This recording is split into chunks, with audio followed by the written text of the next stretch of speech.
ner malaken yam kana sin kontin ba Läär me ba jeling ka je report me bana right ketin kona lat karodian right now ateteng wan lat karodian rei wich ate jang tegetinone ajen bana nywa kelo kaman ta danen chala ne je ke ta danen shalar no shitwo gwad danen te jang tegetin ka dorjal ka Lagos state no take mobilization me Läär rode ajen ban link ka je report me abroad chu palpin ba ka lengda ko bitin kon to bi ka ngajono ko nguni ko gor kono bu kon ene duwar mutuwa ka jan gwasan bana te kangitin ko jana kan Läär kan kono kwana la ai ke nyot kana mandan Läär rode wi ka South Sudan tam gwen nong che de ngajono ngumutuwa ko badino chan man chalat gwasan me chana je linkele no wada pen ke ngumutuwa bu kon len gwasan take Läär mi chalat na me kwelle la warga mi shagor shagor gad janan konen pelpel tindier ka kwi maneken tindier ka tek maneken konen chuch ano George kalat gwasa me ka banyo ga yekel a very important ero de palpinge liengde konen me ajere ga dan to ka jongle ajere ga dan to ka United State ajere ga dan to ka panal ko ken gad jan la ka we recruit ba ka kwany ba ku le daka dor ba ka daka pin ba ka na wankur teke ti cha ku lat gwase me ti nywa ga yekel ka bialing no chala de wona wa ka gwase dan ni me to ko te gad jan ngwalon ti cha na wankur gad jan to shi wankuro chagale lo ken ke dini assess PDF chimna ngai kone la na nanka ba ga kwanye lo kane Timothy ati dong nanka lo wa kan ngech and then you bugo chu wankur ka do badanen sari alaka ka je kan gwada me ti tikule ben ano ngum Läär rode men yam me cha gad jan cha nan wankur no nka goten content ni waraten lo wan wa kanak gwade cha kon jaitin medan Nasser ke apanal jen gwada antiketin and then cha nyo mananga ka jongle medan me shikor me choro wel cha tigule kana ken no nena tine ka gad ko tichili wankur tine ka gad ko titika bot dino kan gad ko totone kane lat medan to kake tele michalat ke shi manaken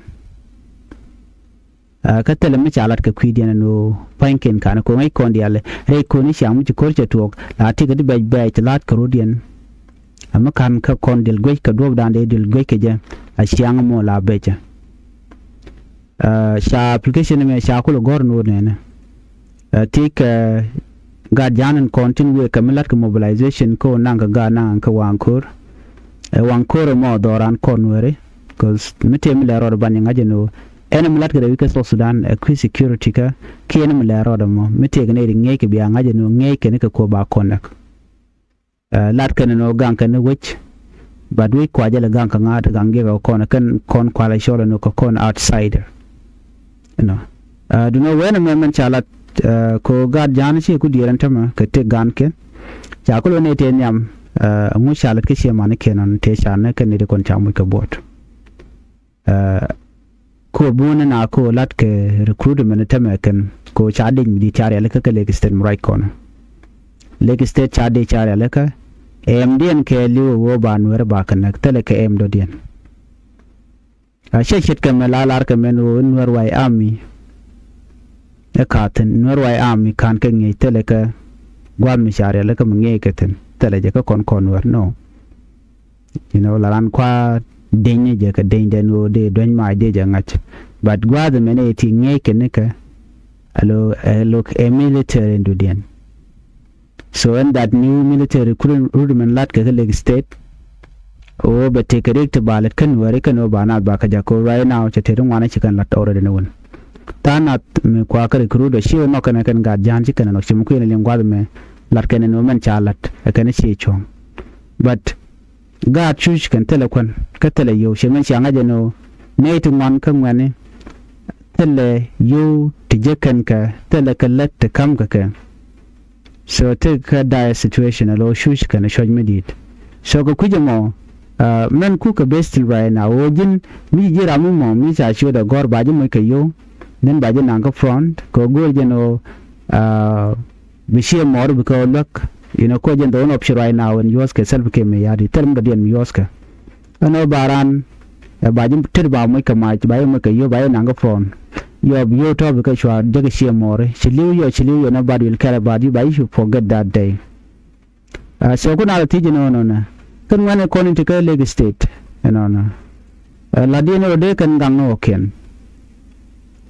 lo chicken de go de la part of South Sudan People Defense Force la de la din SSPDF so mi kan de bom de kan gangno ken de no ba kan wan ko le la din SSPDF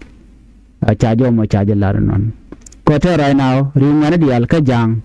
jakake ka Nostrum Jonglei State kana Nasser these are the only place in Kornangaten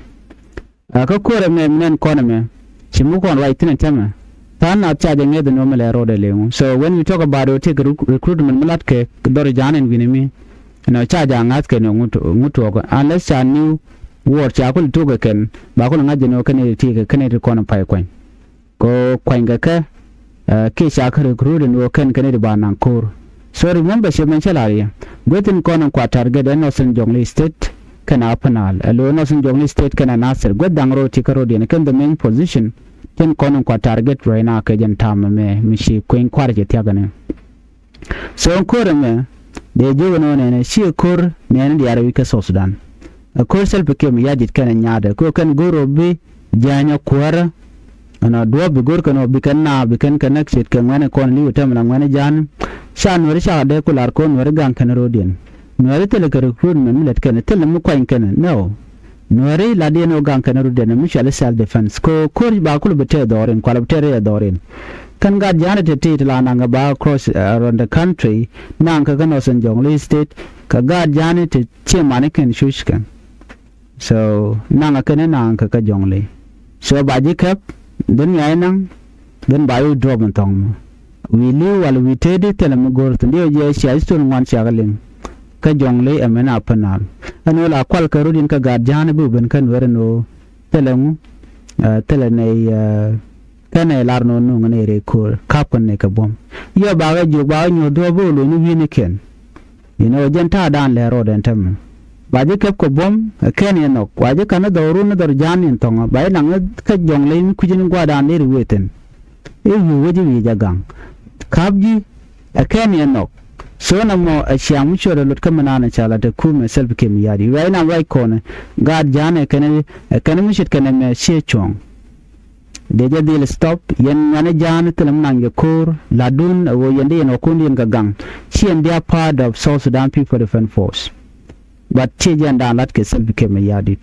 then right now recruitment is going on right now doromo which is not good ka wo na ke election of course self ke mi yadi tem dream lalada da do be South Sudan be di dagala to especially ne ko la Nuer ban ngai kone mu da ka do ro mu la to go ne Allah just lo la janu so jan dan let self kim ya di da unless Nuer shi ku ne nen